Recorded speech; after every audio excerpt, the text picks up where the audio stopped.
ভূত বাংলা টিভিতে আপনাদের সবাইকে স্বাগতম। আপনাদের সাথে রয়েছি আমি জনি ইসলাম। আশা করি ভালো আছেন সবাই। আমিও ভালো আছি। আবারও আপনাদের মাঝে নিয়ে চলে আসলাম নতুন একটা সত্য ঘটনা। আমি এই ঘটনাটির নাম দিয়েছি কবরস্থানের ভূতুরে লাশটা।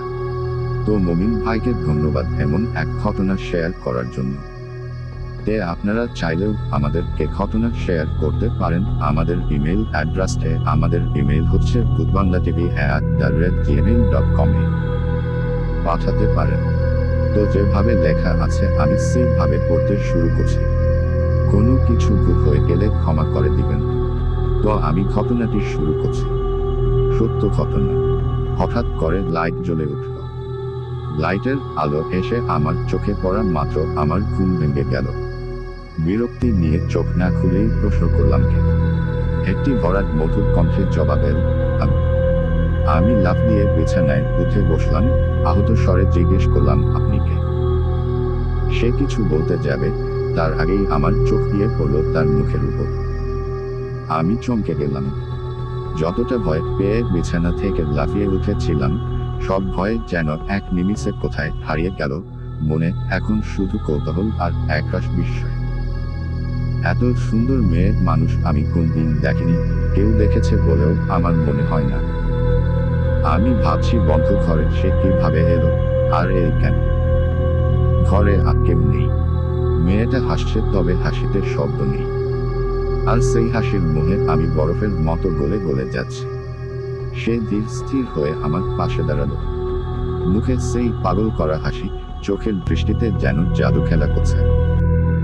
আমার মনে এবার একটু একটু করে ভয় করতে শুরু করেছে। আমি এদিক ওদিক তাকালাম, চেঁচাতে চাইলাম, কিন্তু আমার মুখে কোন কথা বের হচ্ছে না। রুমে আমি শুধু একা। সে যেন আমার মনের অবস্থা বুঝতে পারল। আমার পাশে এসে বসল।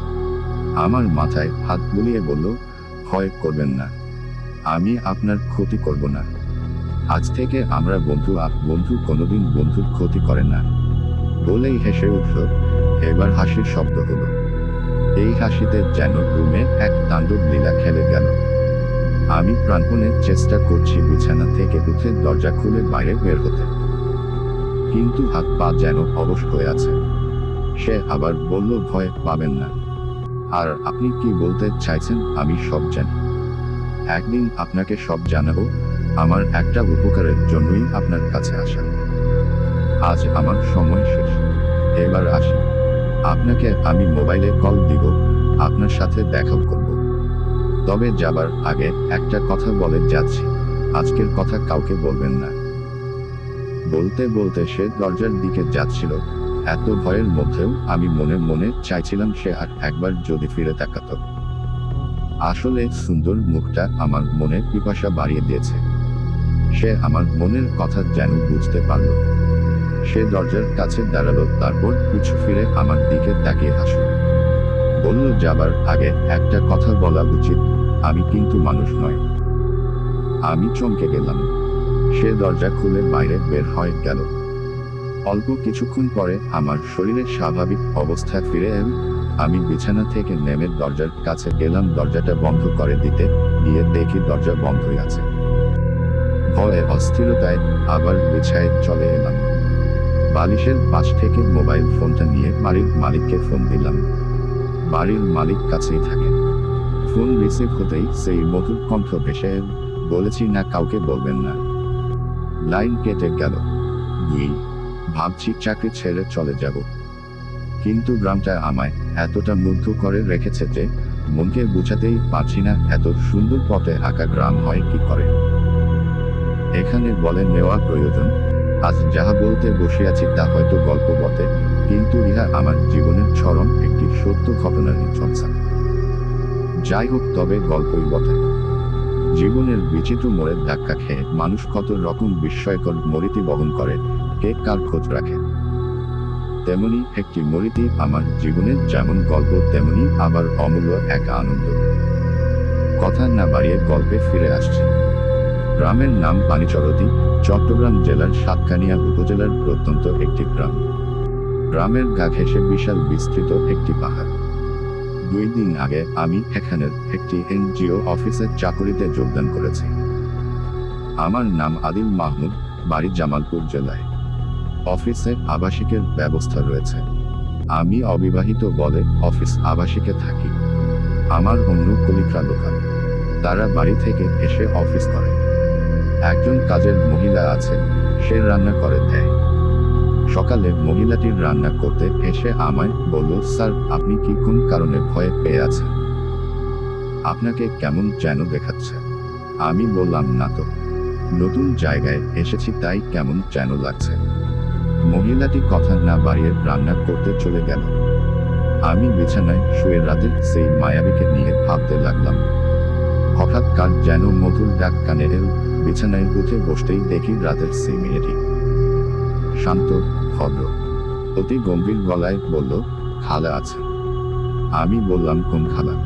সে বলল, আপনাদের অফিসের রান্না করে যে মহিলা। কাপা গলায় বললাম, ভিতরে রান্নাঘরে আছে। সে আর কোন কথা না বলে ভিতরে চলে গেল।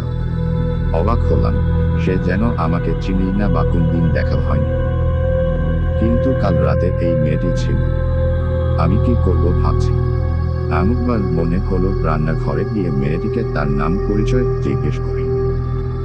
আবার মনে হলো, না, তা ঠিক হবে না। আশেপাশের বাড়ির কোন মেয়ে হয়তো আমার দেখায় ভুল হচ্ছে। এমন ভাবতে ভাবতে মেয়েটি আমার সামনে দিয়ে বের হয়ে গেল।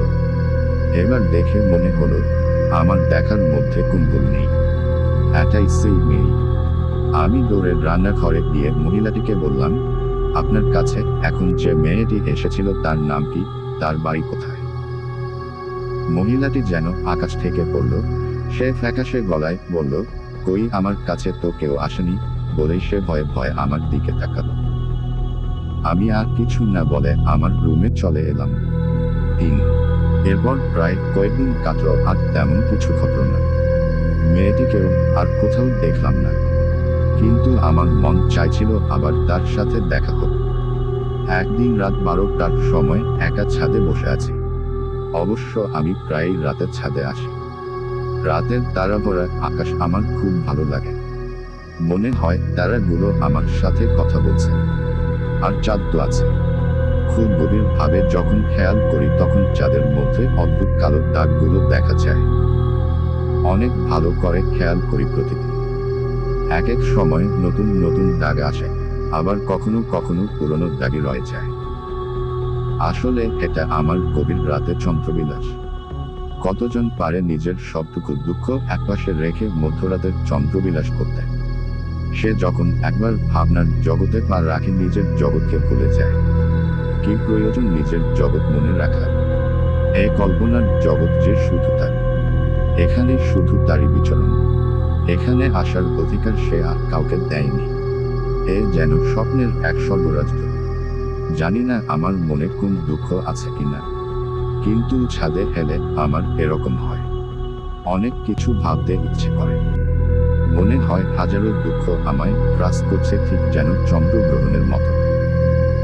আমি উঠতে যাব এমন সময় মিষ্টি কোনো নাম না জানা ফুলের গন্ধ নাকে ভেসে এল। পিছন থেকে মধুর কণ্ঠে কে যেন বলল, কেমন আছে? কথাটা শুনে আমি ভয় পেয়ে গেলাম। এত রাতের ছাদে আমি ছাড়া তো আর কেউ নেই। হঠাৎ খেয়াল করলাম পাশের একটি বাড়ি। বাড়িটি আলোয় ঝলমল করছে। বদ্ধ ঘরের তালা খুলে মুখোশ পরা একটা লোক ঘরে ঢুকল। তখন রাত 1টা। লোকটি ঘরে ঢুকে মুখের মুখোশ খুলল, তারপর পকেট থেকে আর একটি চাবি বের করে স্টিলের আলমারি খুলল।